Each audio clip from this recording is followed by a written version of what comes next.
First and foremost, you have to keep in mind that don't panic. Never panic. Stay calm on the river and listen to the command. That's very, very important. Hi, welcome to the Ganga.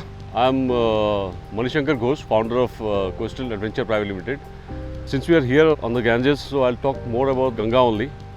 Ganga is more classified as a pool drop river, and it's the volume which is flowing right now is about 3,500 cubic feet per second, and has got some fantastic rapids, especially in the downstream. It is one of the best places to start your rafting. I mean, as a first timer, if anybody wants to go for rafting, there can't be anything better than the Ganges. Basically, there are 4 reasons why the rapids forms. There can be constriction of the river, there will be obstructions because of which the rapids forms, because of the drop, and the drop happens because of the elevation, and of course the volume of water plays a big game in forming the rapids. There are 6 grades in whitewater rafting.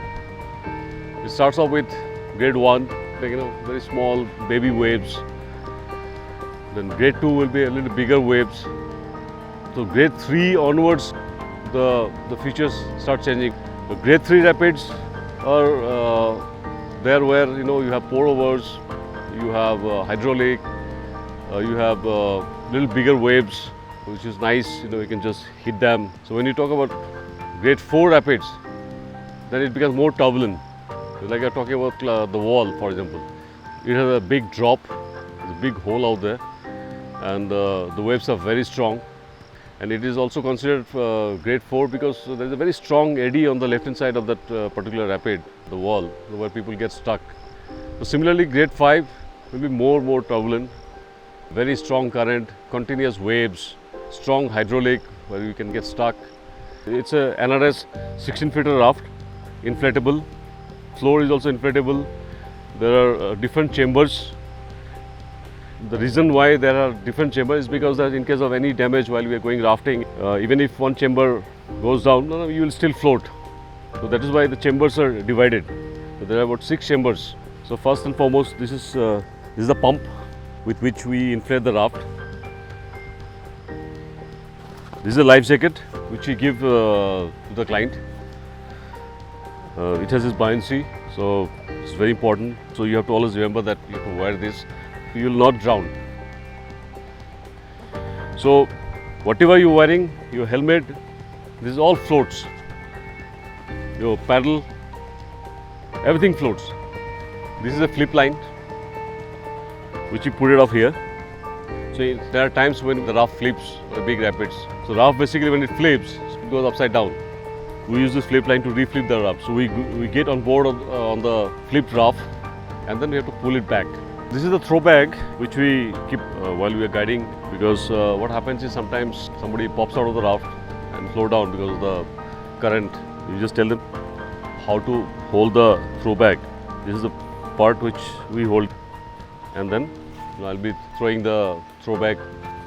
We keep the dry bag on the raft always for paddlers, anybody carrying mobile or camera. You can always keep it. It's always dry. You put the stuff here and roll it back, clip it like this, and then you can put it, strap it on the one of the D-ring out there.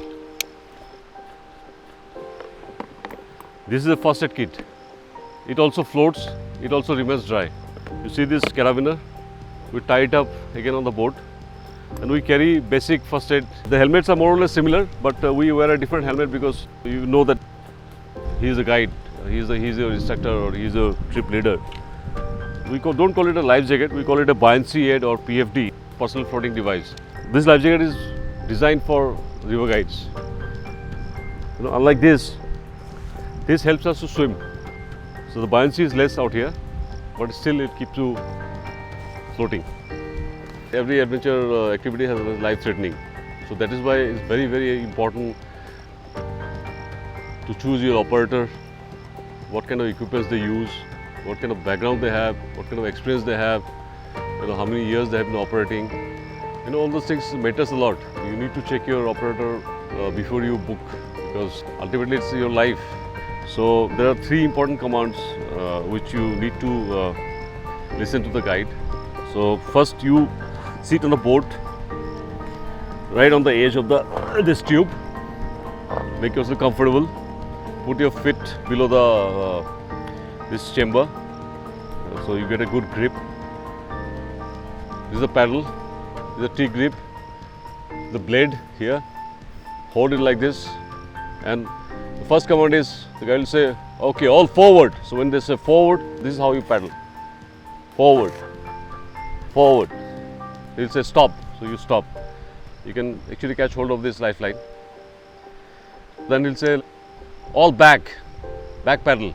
So you have to listen, back paddle, back, back. Again, stop. There can be rapid where the guide has to command you, get down. So you have to just get down like this. This happens in seconds. So you have to listen to the guide. And so the briefing becomes very, very important. The most important things when you are out on the river all alone, going along with the current. First, don't try to stand on the river, because there can be rocks, which you might hurt your feet, and there can be injury. So when you're out of the raft and you're flowing down, you have to ensure that you are going, your feet should be downstream. You should be floating downstream like this. Hold the life jacket here, and you can do a little bit of swimming also like this, so that you can see where you're going. And of course then you know that your guide is there. There is a safety kayaker who is going to rescue you. But during the rapid, even the guide has to save. There are 8 people on the board, and once you are out of the rapid, then it will be a float section where then it becomes easier for you to swim to closer side of the river's bank. It can be left side of the bank or it can be right side of the bank, or your guide will pick you up. He'll pull you into the raft, or if there is a safety kayaker, he'll help you, get back to the raft again. You might flip, you might pop out of the raft, but here even if you pop out of the raft, you'll flow because the water is walking like a cushion for you. So in bigger rapids, you might panic that time, but most of the rapids, especially in Ganga, is the flush out. Once you get used to a few rafting experiences, then you graduate yourself to go for a river like Brahmaputra, Janskar. You will start understanding the river more. Then you might end up swimming a lot. You might end up drinking plenty of water, because then the chances of flipping are much higher on those rivers. We have more than 30 years when rafting has been introduced into the country by a gentleman called Mr. Avinash Kohli. Till that we don't have any rafting institute. So we all have learned rafting from our senior guides. You need to be on the river for at least 2 years. You have to maintain a logbook. Government of Uttarakhand, they conduct an inspection and a test for the new upcoming river guides. So for that, of course, apart from the training you had done, you have to be very fit.